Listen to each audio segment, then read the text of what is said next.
As always, let's welcome in a market panel to help us understand any cues if we can pick up in this last week of 2011 and of course the outlook for 2011. Gentlemen, Devesh Kumar is joining us, Joint Managing Director and Group CEO at Fortune Financial Services, and Jagannathan Thunuguntala, he's Equity Head at SMC Capital. Gentlemen, as always, thanks for joining us here on Profit. Devesh, let me start with you first. Share that view that this is just a one-off case and New Year we could actually see the flows returning back to Indian markets. How big is the threat of more portfolio flows going into the US markets?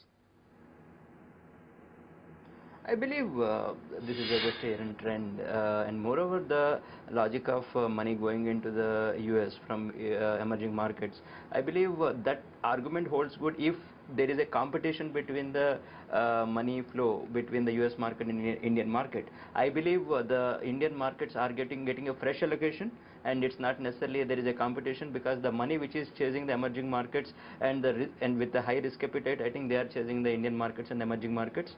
And the investors who want to play safe and who want to play in the developed markets, anyway they are chasing the US. I believe technically there is no competition as such. Anyway, India is getting about $20–30 billion of FII inflows any year. I believe in the global context that's a too small an amount. I believe that much allocation India will get in any year. Okay, let me stick to the macro theme here.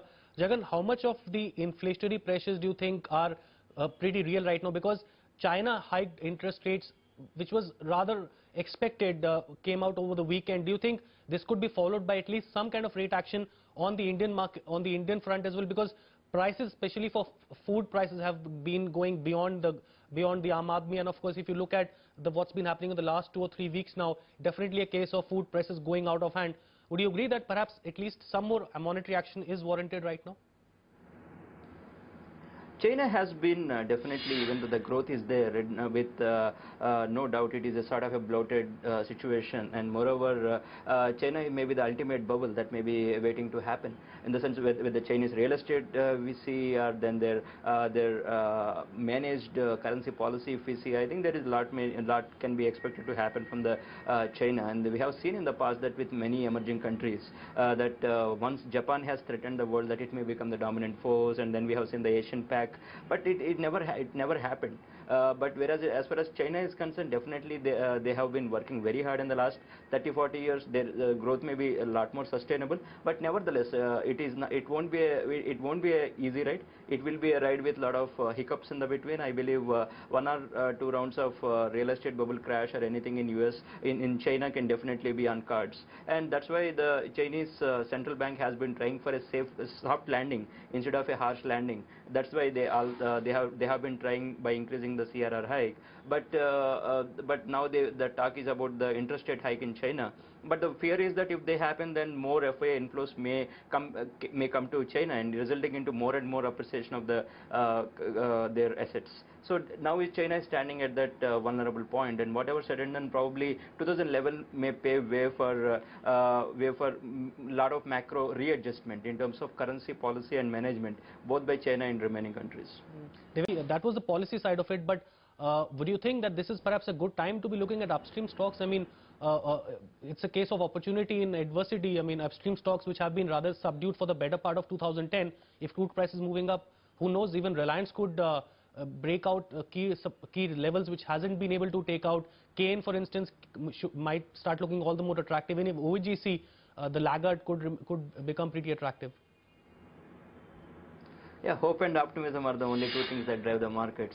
And the Reliance, this range of 1,100, it has been tempting the traders and investors for quite some time, maybe one to 1.5 years, but that didn't happen. And moreover, I think what's happening is that where crude prices may hit the $100 plus mark, and that is fine. But in many of these stocks, be it Reliance or ONGC, there are many other technical factors that are working on. Be it, let's take Reliance, their KGD6 lack of rampage, that is the major concern. I believe the stock will see any significant move only after that more clarity comes in that aspect. As far as ONGC is concerned, their FPO is on the back of the mind of the traders and investors, because what happens is, as we've seen with many other FPOs, pricing issue is a slightly tricky issue, because pricing FPO is like more like a hitting a moving target, unlike IPO where there is a, like hitting the stagnant target.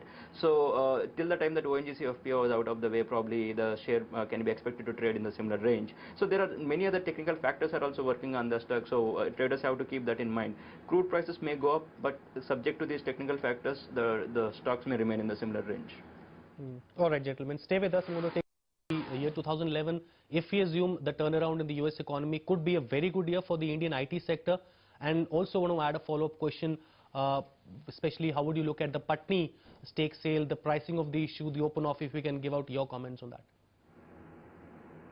One thing is the IT has proven to be a defensive play. I think it is getting rated as such. I mean, once the traditional FMCG and pharma used to be known as, now IT is more or less getting into that kind of framework, because when on the market they are giving a decent cushion for the downside, but participating fairly on the upside. I think it is becoming one such play. And if any global crisis happens and if dollar starts get strengthened, and probably that may become beneficial for these IT companies as well, as far as the margin betterment as well. As far as Patni deal is concerned, that has been happening for more than 2 to 3 years, and almost Patni has been getting to know only for the reason of the deal of late. And General Atlantic also has taken the stake in the anticipation that something may happen on the deal. But net, I think this time it is appearing that the deal is coming to the final lap, and hopefully something will happen. If it happens, but it needs to be seen what will be the terms and conditions.